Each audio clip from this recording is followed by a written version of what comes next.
Hello and welcome to our fourth in a series of debates for the 6 upcoming Anchorage Assembly races. I'm Jeff Landfield with the Alaska Landmine. 3 of the races are open seats due to 2 members being termed out, and 1 of the seats is open because Scott Myers and Eagle River is not seeking re-election. Ballots go out in the mail March 17th, which is today, and are due back by April 7th. This debate is for one of the open seats, District 1, Seat B, North Anchorage. Chris Constant from the Anchorage Assembly is termed out. We're joined by Sydney Scout and Justin Milette. They're facing off for the seat. There's 2 other candidates running for the seat, Nick Danger and Max Powers. They were invited as Nick Danger, perennial candidate, reported no income at all, and Max Powers reported just over $2,000 with minimal expenditures. Before we begin, I want to thank our sponsors, GCI, Sumner Homes, Jesse Sumner, Matsu Home Builder, 3 great lobbying firms, Legislative Consultants, Confluence Strategies, and Sine Die Strategies. And of course, John Quick, a great sponsor for our Landmine live streams and all of these things we do. So thanks, John Quick. We're going to start with opening statements, followed by debate on various issues facing Anchorage, and then candidate questions to one another, followed by closing statements. We drew at random, and Justin Milette, you're going to go first. So go ahead with your opening statement. First off, Jeff, thanks so much for having us to this debate and for the opportunity to come on here and talk about issues that we hear so often about here in Anchorage.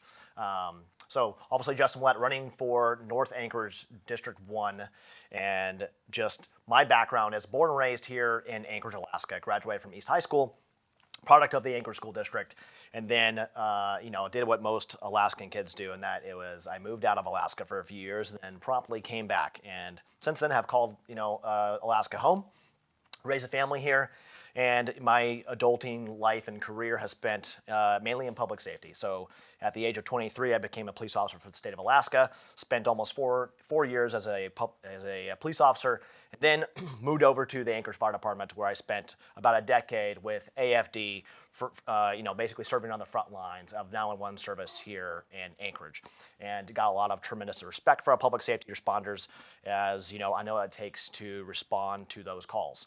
I left AFD at the end of 2020, and then since then have been running multiple businesses and had some great success in running businesses, a lot of accolades with attached to that from my peers. And so, what made me run was obviously seeing the economic decline of our community, of our city. Anchorage has not been a place that people want to stay. We're seeing our students leave. We're seeing our friends and families and neighbors leave Alaska. And just after decades of seeing, hearing rhetoric about homelessness and crime, there's just not a lot of action being placed in getting things done. So, with my background in public safety, and then now in business world, and just, being a man of action, I want to get on the assembly, bring a bunch of my experience to the assembly, and then, I actually want to fix things, actually have some results driven with the taxpayer dollars, and not just talk about them. So that is why I'm running. Thank you, Justin. Sydney Scout, your opening statement. Thanks. And thanks, Jeff, for having us. My name's Sydney Scout. I'm running for the Anchorage Assembly to represent North Anchorage in the District 1 Seat B seat. I'm born and raised here in Anchorage, also a proud product of our public schools. I went to Kincaid, Mears, and Diamond. And I start my story by sharing that my parents moved to Anchorage in the 80s, at a time when Anchorage was thriving. We had enough housing, we had safe streets, reliable services, and really strong schools. We deserved those things then, and I know that we deserve them now. I've been working for my entire career to improve the lives of working families. I've gotten great people elected to state legislatures, school boards, county commission, utility boards. I've worked to advance clean energy policy and projects to make our bills more affordable. I've worked to strengthen consumer and worker protections through my roles with the Alaska Public Interest Research Group. And I've successfully unionized dozens of workplaces, including my own. This work brought me across the country, and ultimately it brought me home to Anchorage at a time when, of course, we're facing some challenges, but within these I see real opportunities. And I'm running for this seat because I believe in Anchorage, and I'm fueled by the fact that our community does too. Throughout the course of this campaign, we've had thousands of conversations at your doorsteps, at places of business and worship, at the union halls, and throughout the course of these conversations, paired with my work in the community and the trust I've built, I've been grateful to earn the endorsements of elected officials that represent North Anchorage already, of Anchorage Assembly members and school board directors who want to work with me. I'm also endorsed by the unions that represent the workers who make our city run, including the firefighters, the teachers, electricians, laborers, Teamsters, public employees, the entire Central Labor Council. Together, we believe that Anchorage, once again, can have enough housing, safe streets, reliable services, and strong schools, and I'm ready to fight for that with you. More than just earning your vote, by April 7th, I hope to earn your commitment to working together to bring this vision forward for an Anchorage where all working families can thrive. Thanks. Thanks, Sydney. I'm going to start with fundraising. You both have raised quite a bit of money, Justin, $52,000 according to the latest campaign reports, with about 20 grand cash on hand, and Sydney, you're 71,000, about the same money cash on hand. So I think you're both first-time candidates, right? So I wanted to start with you, Justin, about your fundraising strategies and kind of how that's been going for the open seat. Yeah, a bunch of my fundraising, 100% grassroots. I don't have, any, party dollars attached to me, no big PAC money. It has been just business owners who want to see Anchorage change. A lot of, I've even had first-time people that have never donated to campaigns before really be like, Justin, I believe in you. This is my first time ever donating to a political campaign. And I think you've got what it takes to really turn the city around, especially with the experience. And so, obviously it's all online with the APOC, just where all these donations are coming from. And so at being like the true grassroots campaign, it's all coming from, people based here in Anchorage and just really care about really infecting that change and want to see new blood on the assembly. What do you, Sydney, on your fundraising strategy and how it's been kind of raising money and campaigning for the open seat? Yeah, so I've been really grateful to have a really broad base of support and donors. Our average contribution, last time I checked, is less than $200. We've had over 350 individual donors, and I've also been grateful to receive support. I had mentioned the endorsements of the unions. These PAC checks are dues from members of labor unions. And I'm grateful to have their support and want to work with them on the assembly to get good things done, including continuing to get good jobs with good wages and benefits for all the workers at the municipality. I want to start with kind of a downtown specific question. This is the downtown seat, so I'll start with you, Sydney. For a decade or more, we've heard about downtown revitalization. It's been talked about by a lot of people. But we've seen businesses like Nordstrom's close, and people are nervous about going downtown. There's people outside sometimes acting a little crazy. Why do you think downtown has struggled for so long, and what are your thoughts and plans about making downtown, like it used to be decades ago? Yeah, so I have very fond memories of going downtown growing up, going to Nordstrom, the Nordstrom Cafe, the mall. I remember the time so many people were downtown. I'm also one of the kind of rare people in our community who I've lived downtown. I lived on 8th and D when I first moved home, and at that time, I, as a resident of downtown, utilized our businesses a lot more. They were right there, and so I really believe that we need to have more housing downtown, more residents, and also more services and businesses that cater to residents downtown, like grocery stores, those kinds of things. Yeah, I didn't mention that the housing's expensive and limited, and also the cars on Gamble. So there's these challenges that exist. Justin, I'll go to you on the downtown revitalization, housing, business closures, people being apprehensive. It's been, Abby, as part of the Anchorage Downtown Partnership Board, right, I hear a lot of the businesses in downtown struggling. And have been part of the conversation with the municipality on, the woes of the downtown business district. And part of that conversation is just a lack of accountability on the safety and the homelessness in downtown. We see a tourism decline in downtown. There's multiple ships that are not coming to Anchorage this year because of that. We see a lot of businesses in downtown closing. Cars Gamble closed because of that, right? Which is a massive, issue for Fairview being such an economic, kind of lower neighborhood that needs an actual walking, biking grocery store.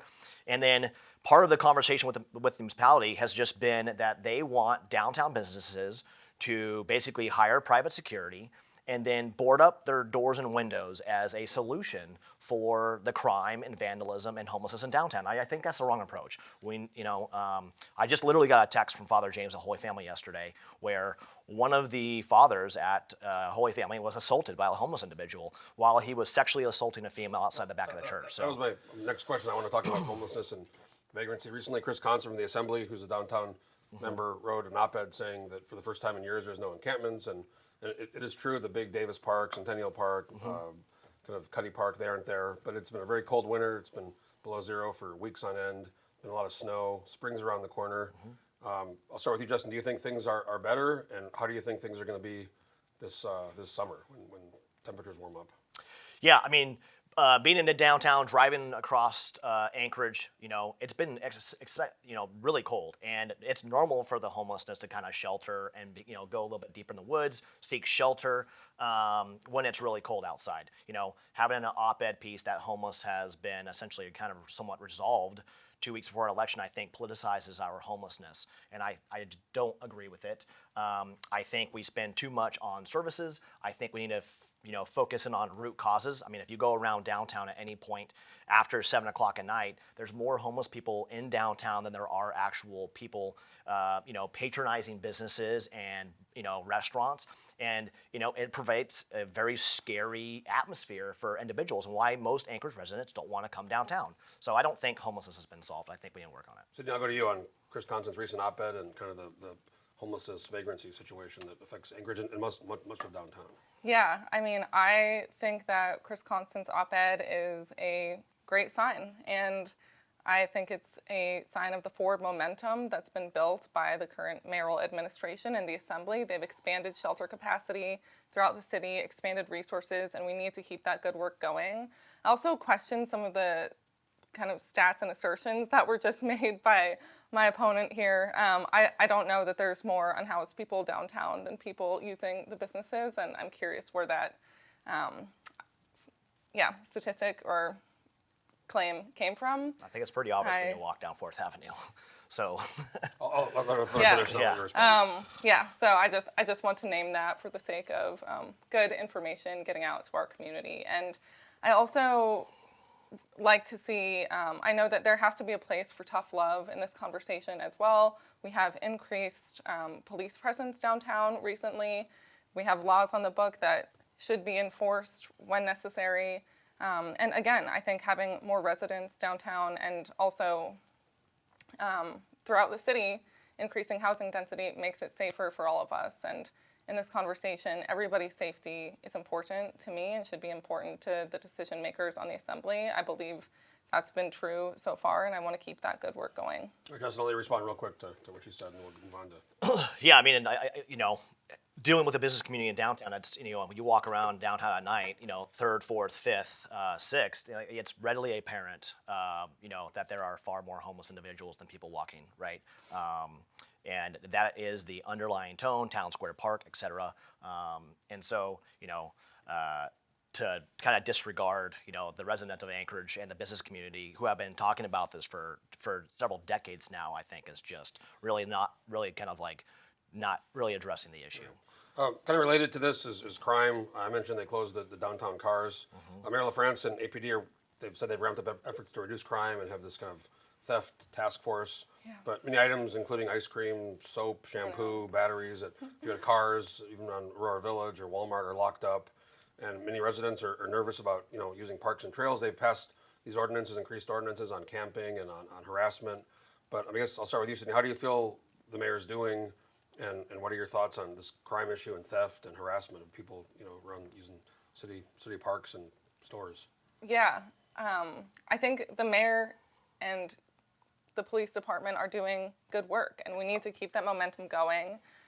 Again, they're working to increase the tools that they have available as both police and firefighters. I really am a huge fan also of the mobile crisis team housed at the firefighters and believe that we need to continue expanding that. The Healthy Spaces team was also just expanded, which I think is a really positive sign. And I'll say too that I have had a lot of conversations with folks in our community with fears and concerns about public safety in Anchorage. And As a single woman myself, literally yesterday, I was walking along the coastal trail, going through a tunnel. There was one person in the tunnel who looked to be in an unstable state, and I had to make a decision. Do I turn around and walk 2 miles home, or do I make it through? Well, that's the thing I hear from a lot of moms and single women. They're very, very more nervous even about using some of the parks and the trails. So I don't want to diminish this issue. It's important. It's something that I experience out in the community every day. I think there's positive momentum. I've seen it with my own eyes, and I want to keep that momentum going, keep the collaborations between police officers, firefighters, the municipality going. I'll go to you on kind of the crime issue, the theft, and some of the harassment that happens in some of the public areas. Yeah, crime, and safety of Anchorage has been a big issue, right? I know that the prosecutor's office was down, and now they say it's fully staffed.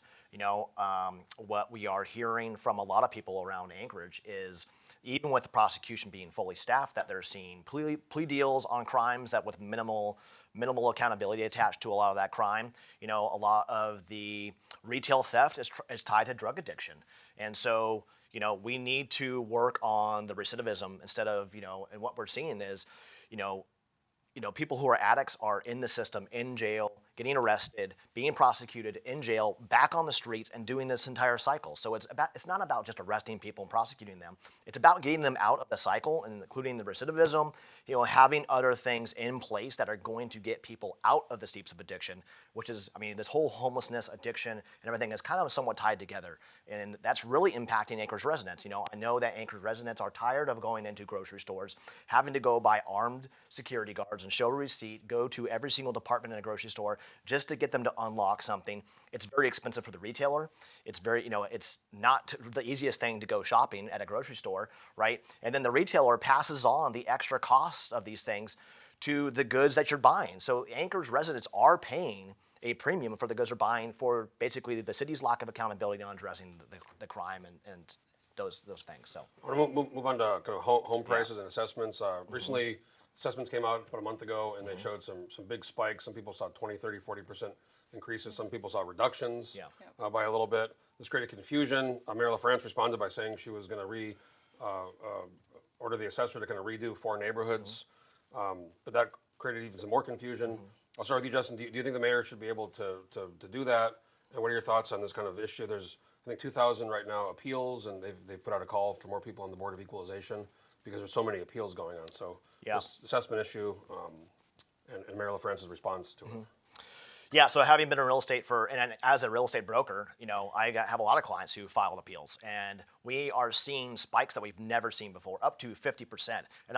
And with the spikes, we actually saw a decline of assessments as well. So even though the cities, what they considered, about an average of a 4% increase across the board, it's because we saw a major decline up to 50% for some properties, and then also an increase of 50% on a lot of properties, way above fair market value. I pulled broker opinion of values for multiple clients on these appeals.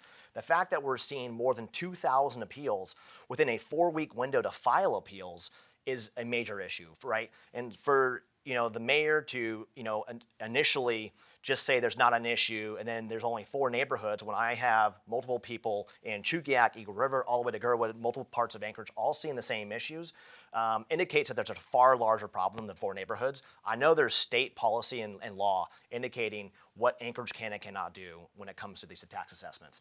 And so if we need to work with the state legislature on how to give the municipality more flexibility if there's mistakes, but I think part of the public trust is with this is like everybody has identified there's a major issue far beyond 4 neighborhoods.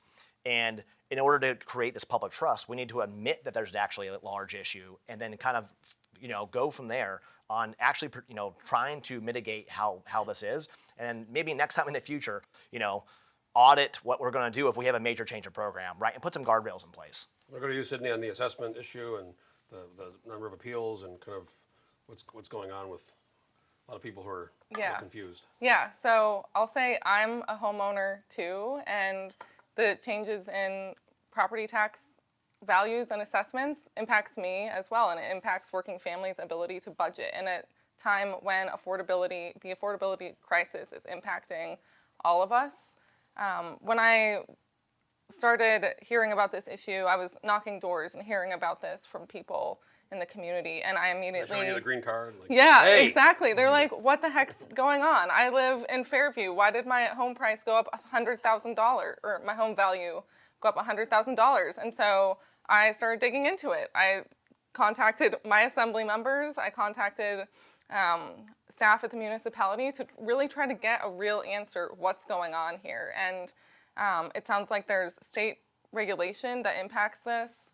There's also just, we needed to catch up on the assessments, and I think that what the mayor did and the way this happened is it's probably accurate and correct, because we have a supply and demand issue with housing right now. But the rollout of this was clearly, if there's 2,000 appeals, the rollout clearly could have been better. And that's a place that I think the mayor's administration could grow, and where I would like to support them in growing and doing better outreach with our community so that people like me can plan our finances and budget. Yeah, I mean, what I said is I follow this stuff pretty close, and I didn't know they changed. I had the card, and mine went up quite a bit, and I saw all the posts on social media, and I got a lot of people contacting me, sending me messages saying, my price went up by a ton. Related to this, I want to kind of talk about property taxes and the budget. So in Anchorage, 60% of our budget is funded by property taxes, which is more than double many cities our size around the country. But many of those cities rely on sales tax. And there's been a sales tax discussion around Anchorage for a long time. We're one of the only big cities, all of Southeast Alaska, the Valley, Fairbanks, they have a sales tax. And Mayor LaFrance recently had a proposal. She pulled it because of no support, not enough support from the Assembly. We have 1 million plus visitors every year, mostly in the summer in Anchorage. A lot of people come from other parts of the city to Anchorage to shop. Should we have a sales tax to help offset the property taxes and also help kind of with this constraint on, well, we need money, we got to just raise the property tax and go to the cap every time?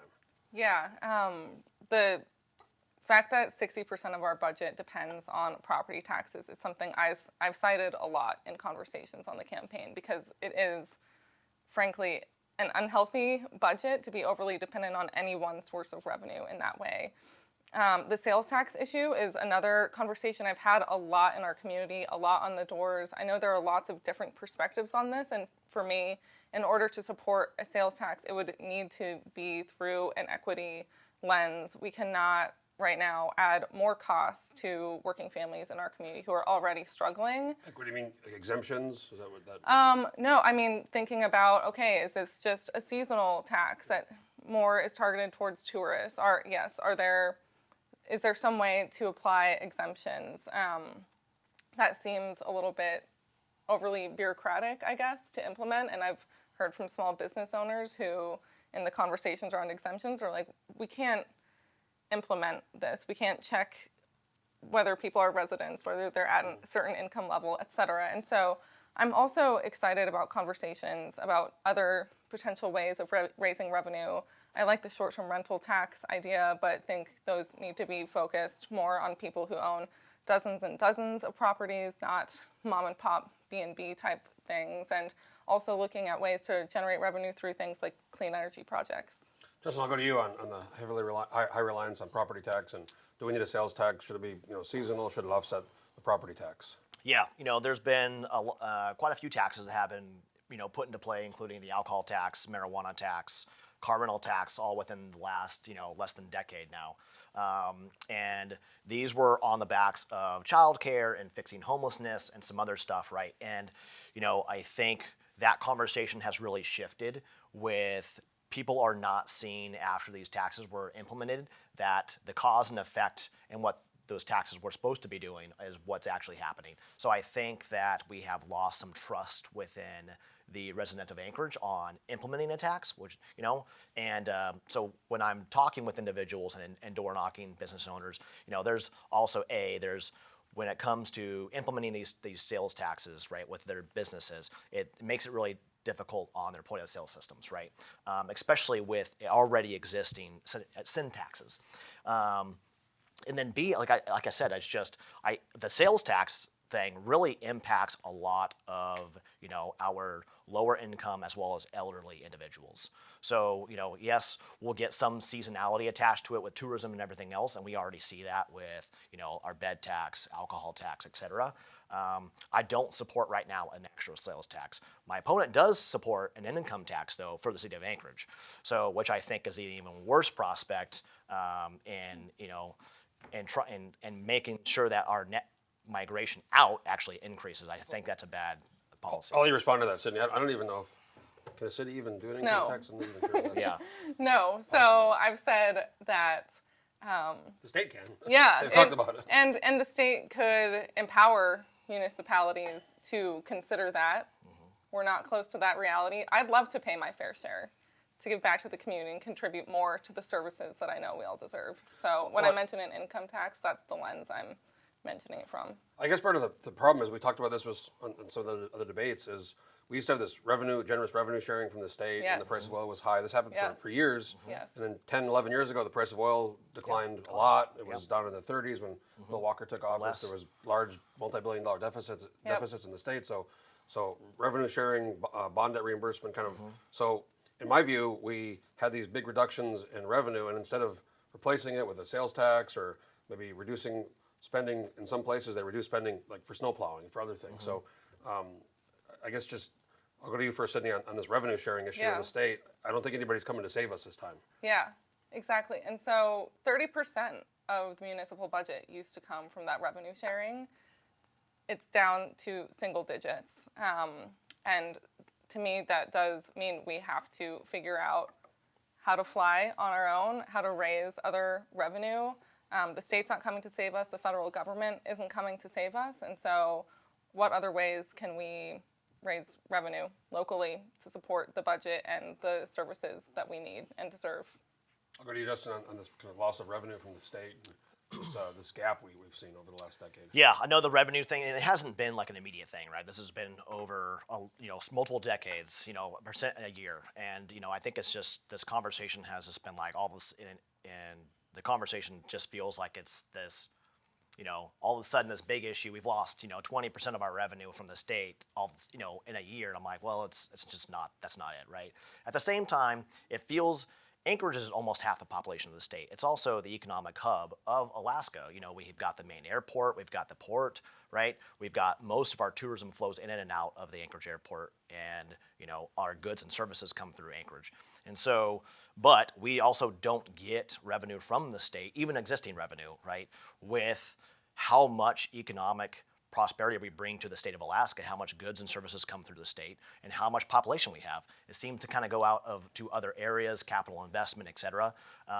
So I would like to work with the state legislature on seeing more of that revenue shift back to Anchorage and really kind of being like that economic engine that it should be with the state of Alaska, especially with major capital projects, the potential gas pipeline, oil back on the North Slope again. We're seeing the state potentially push a lot of huge projects. I would like to put Anchorage as like the hub and, really push our development and really kind of being the ground of what that looks like for the city of Anchorage, I want to kind of go back to housing a little bit. I'll start with you, Sydney. We continue to have very low vacancy rates in Anchorage. It's below 5%. I have friends who rent units and they'll get 20 or 30 applications. Yep. Price of a home's just under $500,000. Mayor LaFrance proposes 10,000 units in 10 years, but we're still in the kind of low hundreds. And we have these issues, building code, zoning restrictions, regulations, that whenever they try to change them, these, I call them NIMBY people show up and they kind of want to stop any kind of policy or proposal that'll make housing easier and cheaper, so more housing to be built to increase the supply. So I guess where are you at on people are leaving Anchorage, they're going to the Mat-Su Valley. They built a lot of homes in the Mat-Su Valley, half the homes every year built in the Mat-Su Valley. Yeah. So where are you on this housing issue with rentals and actual purchases where we have low vacancy and high prices? Yeah, so one thing I'll share is that the number one age range of people leaving is 25 to 40. I'm right smack dab in the middle of that. And I know from my own experience. Your age almost. Yeah, I mean, it's published in the ADN today, so not worried. But yeah, the number one driver of this, I believe, is housing. And data shows that, and I've experienced that myself, and as well as in our community. This is also the top issue that I hear about on the doors, housing and education. These things are also tied given how we generate revenue here locally.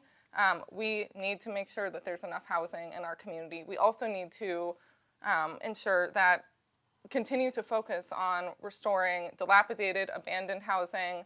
We have no regulations right now on short-term rentals, and so this is a way people can just generate wealth by taking housing off the market that would be better used for long-term residents. And this is a real problem to me, and this is something that drew my opponent into the race, was protecting those wealth and assets that he has. I also support more housing density. I've had lots of conversations with people all along the spectrum of support or opposing housing density. I'm committed to continuing to having those conversations and also prioritizing housing density in neighborhoods that welcome it.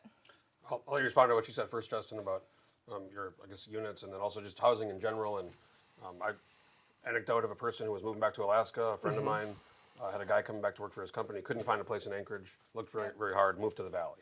Has to commute, doesn't really like that, but that's how it went down. So I'll let you address her, what you said first, and then talk about kind of housing in general. You know, Airbnb is, you know, and short-term rentals, you know, are this kind of catchphrase, right, on the housing issue. I've got a lot of data. I actually brought a bunch of it because it doesn't correlate to anything my opponent is saying.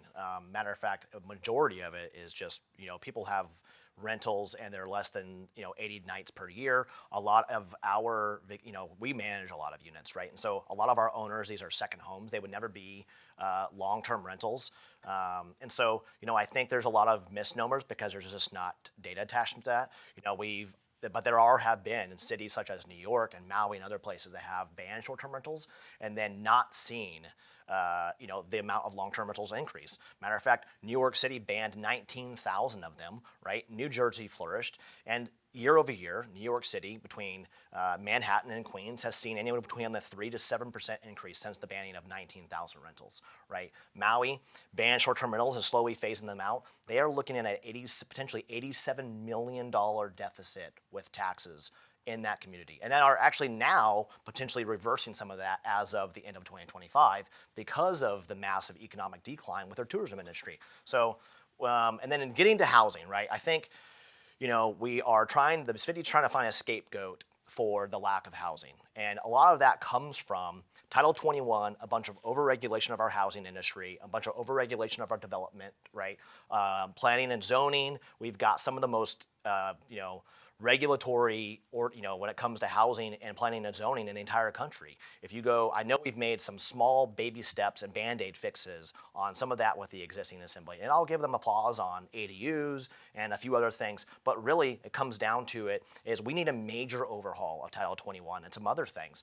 You know, I develop myself, I have to go into the permanent and planning office, go through review, and we require over engineering. I even have engineers who just say, Justin, I don't even know why I stamp my plans anymore. I mean, it seems to me the real solution here is just more housing. More We're housing. talking about rentals and this, but like in the Mat-Su Valley, they build a lot of houses. Build a they have lot. better zoning, easier zoning. They have building codes like, I don't want to say non-existent, but compared to us, they're way lax. Way less. So way let's lax. go back to Sydney on most just people more housing in general would, I think, fix a lot of these problems. Exactly, and there's a very small group of people who oppose this in our community. It's extremely, I hate to, you know, I don't like to partake in name calling, but I have had very direct conversations with these folks.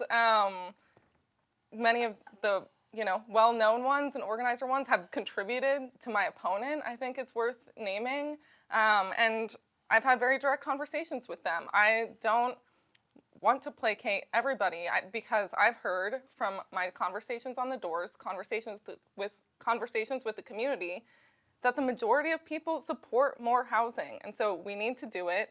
We need to figure out if there's a middle path there, great. But we've got to move forward on this issue and not just let a few people. I'll let you respond, but the issue is sometimes you'll have 10 or 20 or 30 people show up to an assembly meeting from a community council, and they're very loud, and the proposal happens, and then it gets pared way back to make these 30 or 40 or 50 people happy. So I'll let you respond to what you said.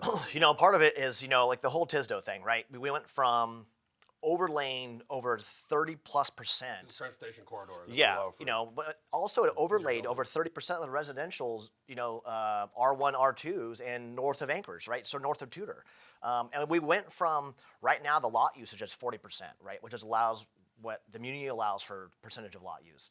And then their first initial one was 40 or 100% of lot use with, up to 12 units on a single lot, right? And so, I can understand the frustration and the pushback on some of that because we can't just overlay blanket neighborhoods, especially historic neighborhoods that are mainly single family and even duplexes, right? And then want to stick a lot of multi-family next to them, right? And we also end up with parking issues, et cetera. Plowing's been a big issue, right? It's like one of the things people talk about on doors. And so I think we just have to have a correct way. And for a long time, the muni just takes this broad stroke approach to either regulation or just overlays and just over complexity of stuff. One thing that I hear from some developers and builders is when it gets to the triplex or more, it gets very hard and expensive. Whereas duplex or single family is easier to do than these multifamily. And then you have the issue of it can't go here, or it can't go there, or it can't go there. So we get stuck in this loop. And I'll say my perspective on this issue, I live in a housing cooperative in South Addition. I'm one of 40 member owners of the housing cooperative. That's an example of dense and affordable housing in a historic neighborhood that fits in with the existing character of the neighborhood. And so I think that there are a lot of fears around housing density, around change. I understand those, I hear those. We need to figure out as a community how to move forward together in a way that we can welcome new neighbors and make our neighborhoods thrive and be ready for the future. It's turning into a kind of a housing forum here. Yeah, well, I mean, I wouldn't consider that affordable housing. It's a co-op, so they're not really financeable, right? They're over, those units are selling for over $400 a square foot. Meanwhile, it takes about $325 to build brand new construction, right? For like a super old 70-year-old co-op, right? I would not consider that affordable housing. It's very expensive, per square foot to buy something like that, and it's and the fact that it's not financeable. We need things that are going to fall into our FHA, VA, standard conventional, stuff like that. That's going to be financeable. Right. You have the last word on this one. So so I bought my unit in 2021 for $165,000, fully financeable through the National Cooperative Bank, and the mortgage and HOA that I pay is less rent than I was paying for a 1-bedroom. I live in a 2-bedroom now on 8th and D. That's affordable to me. And it also, I believe that we need to find creative solutions to our housing issues, creative ways to add density to our neighborhoods in a way that is welcome and integrates with the neighborhood. I want to move on to a kind of a yes or no. We can elaborate a little bit, but I mentioned the Mat-Su Valley. They build a lot of houses. I've been a long-time advocate for the Kinnick Bridge or tunnel. This would actually start in Government Hill, where the proposed plan is. It goes back more than a decade. Sydney, yes or no on the Kinnick Bridge or tunnel to help the housing and also the access out of Anchorage issue, and transportation as well as goods moving north? Yeah, I need to learn more about this. If I had to vote right now, my answer would be no. I'm more excited about commuter rail. Rail's good too. Yeah, rail would be good. Yeah. Justin, go to you on the Kinnick Bridge or tunnel. Yeah, I know we've had a lot of conversations on highway to highway, the bridge, right, and then all the conversations about the inlet and mud flats and all that jazz. It's just going to come down to state funding. I would love to see more state infrastructure built that connects communities. I know that nobody has any money, right? And so that's going to be the underlying issue. Money's always an issue. Okay, we're going to go to the candidate question and answer period. We're going to start with you, Sydney. We're going to allow 2 questions, so you can ask a question, then you'll go, Justin. And Sure. then after the question, you can give a brief response. So I'll start with you, Sydney, your first question to Justin. Yeah, so Justin, we've spent a lot of time at candidate forums together recently. And in these, you've repeatedly called downtown the black eye of Anchorage. This came up a lot in front of UAA faculty and students at the forum they put together for us. Personally, I've chuckled at this as an athlete. I've had a lot of black eyes in my life. I've played soccer since I was a kid. And what I know is that they usually look worse before they get better. And healing happens out of sight before you can see the full effect. So I'm wondering if you can say more about what you mean by calling our downtown the black eye of Anchorage. Yeah, our downtown business district and tourism district is the first thing that most people are going to see, right? When we have buildings that are boarded up, we've got windows that are broken, we have our downtown employees being assaulted, we have our downtown business owners and leaders constantly talking about the crime, safety, and everything of downtown. And then when we have mass, a lot of our tourism ships avoiding our downtown business district because of the fact that we are not, essentially addressing a lot of the homelessness and crime and everything else, then yes, it is a black eye. It becomes an issue why people are avoiding Anchorage. Our own residents want to avoid Anchorage, right? Just like you said, right, getting kicked or hit or whatever playing sports, right? You get punched in the face with a black eye, you don't want to do it again, right? And so people have been assaulted downtown, people witness crazy stuff that happens downtown, and they don't want to come back, right? They don't want another black eye, right? We could turn things around if we get the right leadership in place on the Anchorage Assembly that understand the economics of development, what it's going to take to work with our business leaders, right, to paint a brighter version of Anchorage. But right now, yes, it kind of is a black eye. It's not a great place to go and visit. Our tourism, Visit Anchorage talks and does surveys with the tourism, and people talk about Alaska and coming back to Alaska, and they immediately say, I will never come back to Anchorage, Alaska. I will go to Seward, Homer, Denali, all that, but Anchorage, Alaska, I'm skipping. I'm going to give Sydney a quick rebuttal, and we'll go to Justin's first question. I'm sorry that you view our community that way. I don't think it's a black eye. Okay, brief. Justin, we'll go to you for your first question to Sydney. Yeah, you've been endorsed by some current Assembly members whose policies have really shaped where Anchorage is at today. During the campaign, many of the positions you presented at some of our forums align with those same policies and individuals. In some cases, sound somewhat identical to what they've been saying. At the same time, residents we're dealing with rising crime, homelessness. We're at 15 years of out-migration and an economic decline. What specifically would you do differently to produce better results and not just continue the same approach? And are you willing to vote against these same members if their policies are not working regardless of their endorsements? Sydney. Yes. What people in my life, people I've worked with and deeply know is that I am a very free thinker. I'm a very independent person, and I'm grateful to have received these endorsements, but I don't feel obliged to do exactly as anyone tells me, whether they support me or not. In terms of what I do differently, first of all, I want to keep the good work going, keep the momentum going, and I know that there's room for growth. That's why I'm stepping up to run for this position. I believe that we can do better at community outreach and involving people in our community in the processes that impact us beyond just our community council members. How can we reach out better to members of our neighborhood? This thing called texting exists. We use it a lot on campaigns. Can the municipality do that and reach out to people and get opinions? I loved what Erin Baldwin Day and Anna Brawley have done with our budget conversations. I've attended them myself in Mountain View. So I want to do better work at the public outreach, at really ensuring that our community works together to move forward into the future with as much buy-in as possible. Justin, brief rebuttal. Yeah, I think we see it on the current assembly now, and that is endorsements carry a certain attaché to them, and so I see that with a significant and more that they always vote with a majority. A lot of them don't want to kick and buck the system, and it seems like a lot of them want to toe the line. So yeah, can I respond quickly? Yeah. Quickly, I think that's an easy thing for someone to say who has received 0 endorsements in this race. My endorsements mean that I'm trusted by the community, by the people already serving. They want to work with me because they know that I'm a team player. I'm proud of that. This is a nonpartisan seat. The Assembly is a nonpartisan body, and I intend to behave that way. Let you respond to that one real quick. Yeah, I don't need endorsements or people to try to convince other people to vote. I think my experience as well as my accolades from my peers are going to identify what my potential is, right? My experience speaks for itself. I've got, top 40 under 40, a Medal of Honor with the Anchorage Fire Department, Business Excellence Award, Anchorage Chamber. These are not political attachment things. Those are my endorsements from the community. It's like ping pong here. Yeah, Yes.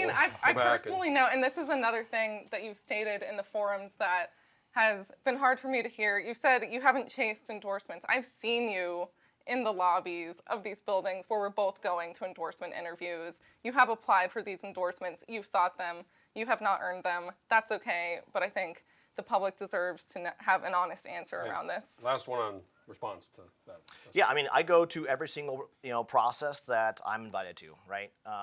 No matter if they are partisan or not, because every single resident in our district deserves a voice, no matter if I agree with them or not. And so, having invitations to unions or whatever else, like I still want to hear what their concerns are. Doesn't matter if I'm seeking an endorsement or not, right? Okay, we're going to go to the second question, which is kind of almost a third question now because we're having some banter here. Yeah. Go to you, Sydney, for your second question. Yeah, so a month or two ago, there was some online conflict that I was made aware of where the current holder of this seat, Chair Chris Constant, called out Judy Elledge's support of you.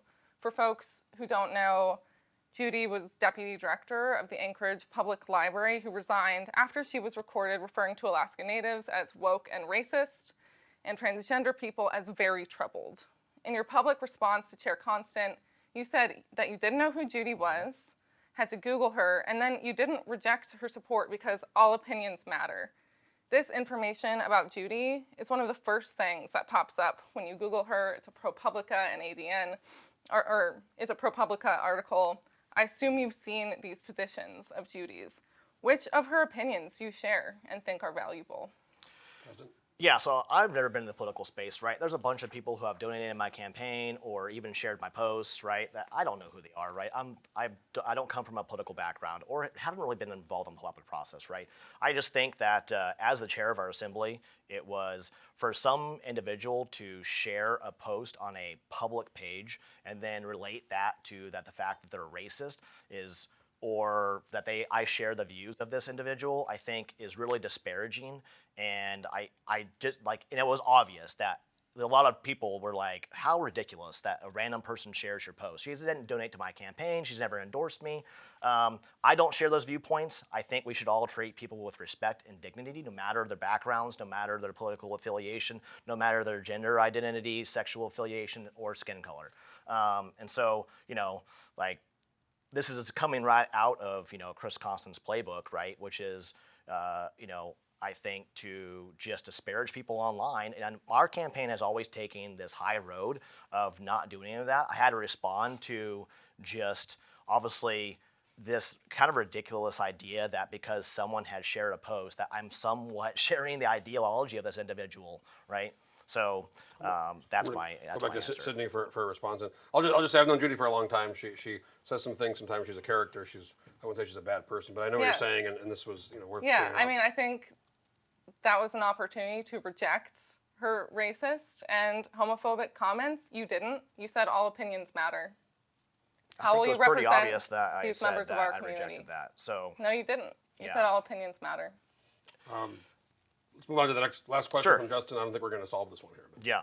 last question to Sydney from Justin. Yeah, so public trucks and access to elected officials have been some major concerns that I hear from residents across Anchorage. People want to feel heard, especially if they disagree with you. You have aligned yourself with some pretty highly partisan political organizations, and you even sit on the board of some of them. At the same time, there have been some concerns during this campaign about limiting engagement with people who hold differing views. So, how can voters trust that you will represent everyone in this district, not just those who agree with you? And can you point to a single example during this campaign where you have actively engaged with and welcomed strong opposing viewpoints? Yeah. Knocking doors this past weekend. I knocked on the door of a woman. I won't name her. I didn't get her consent for this. But I went into her house and we talked for at least 20 minutes about housing issues. She strongly opposes housing density. She strongly opposes zoning reform. She has a very specific fear around a 5-plex going up next door to her. I have conversations like this all the time. I just left my term as the chair of the Alaska Public Interest Research Group. That's a nonpartisan organization. I work in the clean energy space. It's a fairly cross-partisan, nonpartisan issue. Governor Dunleavy has 30-plus solar panels on his own home. I have a clear track record of working across party lines. I'm endorsed. The unions that have endorsed me are not, I would say, party aligned. Many union members, especially in our building trades, are moderate, even conservative folks. I'm super grateful to have their support. I want to work with them on the assembly to get good things done. This is not something that I feel concerned about at all. I'm a team player. I'll work with everybody to get good work done on the assembly. Okay, Justin, brief rebuttal, and we're going to move on to some more questions. Yeah, obviously there have been some organizations that have, seemed to put out, negative ads against other individuals who, political affiliations may not align. And so, I feel like that was kind of a cop-out. All right, one response. It's kind of getting a little fun here. We could just do this the whole time. Spicy. Yeah. Yeah, I shared a clear example of talking with someone that I disagreed with 2 days ago. What day is it today? Yeah, it's Tuesday. 2 or 3 days ago. This is something that I do all the time.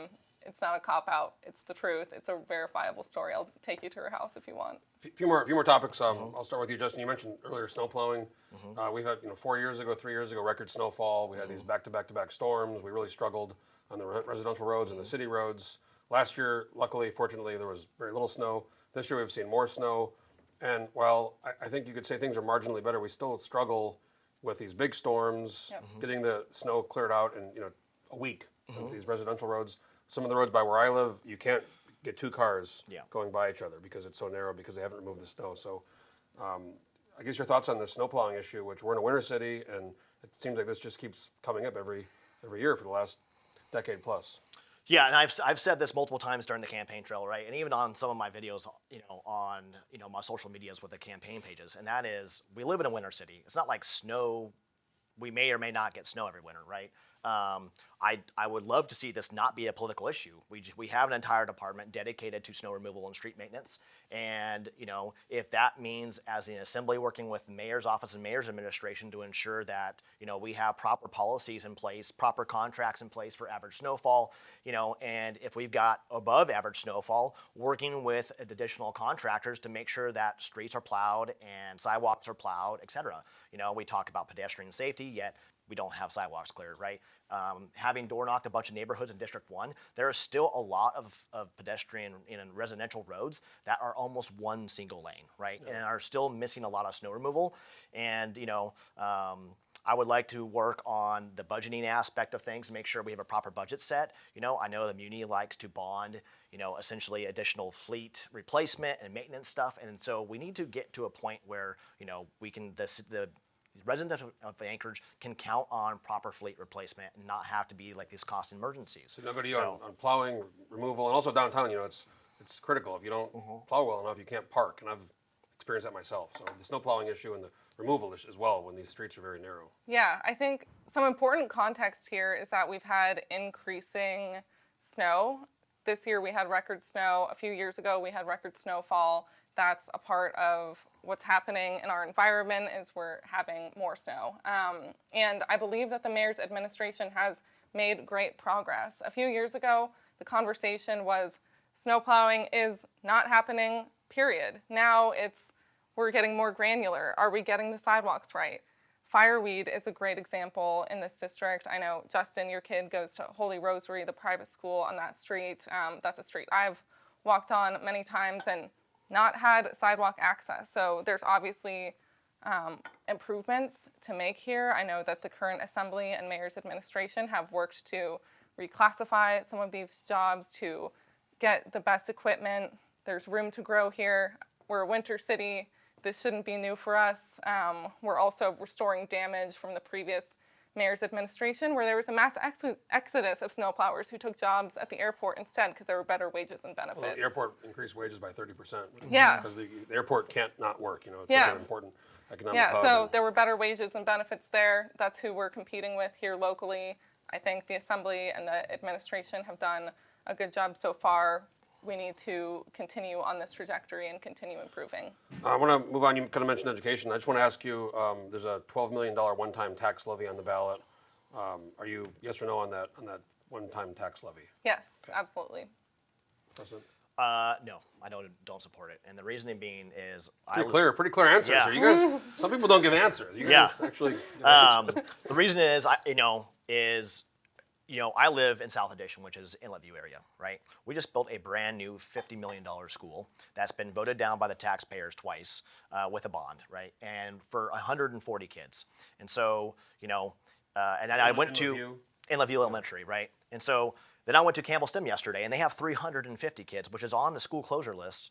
They have a bond that was approved last year. They have a new roof and all that jazz. And, that is now on a school closure list. And that bond money is being reappropriated from last year, which is almost $12 million. And then on top of it, that school has amazing outcomes. And so I just don't think that the school board is making proper decisions and budgetary decisions that are reflecting where things are trending, right? Let me respond real quick, Sydney, on the Inlet View Elementary. Yeah, that's an interesting example to bring up, especially related to your early question about NIMBYs, which again, name calling, I don't think is helpful, but this was an issue in our neighborhood where people were... Five neighbors that were very... Yeah, there were five out of hundreds who were really opposed to the building of this school. I think that this was a great investment in our neighborhood. The school was not safe for kids to attend. We need to continue investing in public education. We need to pass a bond levy so that there's the funds to pay teachers and make sure that our kids have safe buildings to attend. Last thing I want to ask about, and we kind of touched on this earlier, but the community councils, there's a lot of them. There's over 30. I was president of Taco Campbell Community Council years ago, and I was president of the Federation for Community Councils, so I know about the community council system. Yeah. And oftentimes, 10 or 15 or 20 people can show up to a community council, take over. They can have a very specific need or issue or concern. They go to the assembly and they project that like it's the community when it's a small group. So how much do you take the input from the community council, especially on these issues like housing and where it can get very contentious? Yeah, and this is why I love knocking doors and where I'm excited to put my skills as a community organizer to use, because I think it's actually interesting that neither Justin nor I come from the South Addition Community Council. There are 11 community councils in District 1 in North Anchorage. I've attended all of those before I decided to run. I think they're really important in terms of understanding the issues that many of the neighborhood leaders are talking about, but they don't include everybody who, with a full-time job, with kids, with a busy schedule, wants to spend 2-3 hours on a weekday evening, or for some of them in the middle of the day, in a meeting. Just people have busy lives. I think I love the concept of community councils. I think I could imagine myself having championed this if I was here at the time that the charter was being written. I think they're ready to be modernized. I've really appreciated the time I've spent at community councils so far. I've learned a lot, made real relationships, connections. I would love to bring those with me on the assembly, and I'd also love to work to make sure that our community councils are more representative of the neighborhoods that they claim to represent. Justin, I'll go to you on kind of the system of the community council and the weight of the testimony when they come, because they get 5 minutes. Yeah. The average person gets 3, so they get more time, and I think sometimes they get way more. Community councils play an important part in the public process part of things, right? And there are individuals who are very much part of the public process and the voice of some of the community. And having been to a lot of them, there's 11 in District 1, right? So there's a lot of them. And, District 1 is a very eclectic area of just the needs of District 1 in and of itself, right? You've got Mountain View, Fairview, Government Hill, South Addition, the whole downtown business district, and then of course now East Anchorage with the gerrymandering all the way to Turpin. And so the needs of the community, I think it's important to take into consideration the community council needs, listen to the leaders who are actively involved. Sometimes they're a lot more connected to, what's the capital items that are going through the muni and all of that. But it's also important to ensure that we're also not just listening. Sometimes they're not well attended and they're really small groups. And so that we're getting the feedback from the entire neighborhood and not just a few individuals. But, I think everybody should have a voice. I think those people are really tied in. They definitely care, and there's a ton of passion with community councils about their communities, which is why they're so heavily involved. That's true. There's a lot of passion. And so, but, you also have to do like a weight and balances of the needs of the community as well as the needs of the city. And so you've got to listen to people, take in the public process, and at the end of the day, as a future person on the assembly, it's sometimes you have to make difficult choices that not everybody's going to like. And so, it's but you also have to find reasoning behind the choices and the vote you're making. Well, I want to thank you both for coming to the debate here. This has been very spirited. I really appreciate this. I think there's a very clear-cut choice here. Sometimes it's not so, some of these debates not so clear-cut. So I really want to thank you both for coming. We're going to go to closing statements, and then we'll wrap up. We're going to start with you, Sydney. Scott, for your closing statement, and go for it. Yeah, thank you, Jeff, again, for having us here today and for giving us this opportunity to share our perspectives and visions for our community. I hope that what folks take away from this conversation is that I'm here to offer a positive vision for our community. I'm here to keep the good work moving forward and to seize the challenges that exist for us and bring people together, build coalitions, build community around how we ensure that Anchorage has enough housing, that we have safe streets, reliable services, and strong schools. I believe in Anchorage. That's why I'm running for this seat. I believe in our communities. I'm ready to champion you on the Anchorage Assembly, and I'd appreciate your vote. Thanks. Thank you, Sydney. Justin, closing statement. Yeah, Jeff, thanks so much for the opportunity to be part of this debate and talk about issues that are really impacting District 1. I think it was just clear on, who has a plan, right? As well as, the action behind it. My experience speaks for itself.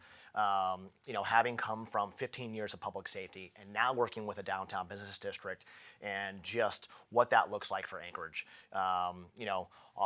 As far as moving things forward, I want to see Anchorage, grow. I have a child, I want to see him stay here. I know that Anchorage residents are leaving Anchorage. We lost almost 1,000 people last year with net out migration. And so, I want to make Anchorage the place where people want to stay, where our kids want to stay as they graduate high school, they go to college here. I want to see people come to Anchorage, right? They want to visit. We want to grow our tourism industry. We want to grow development.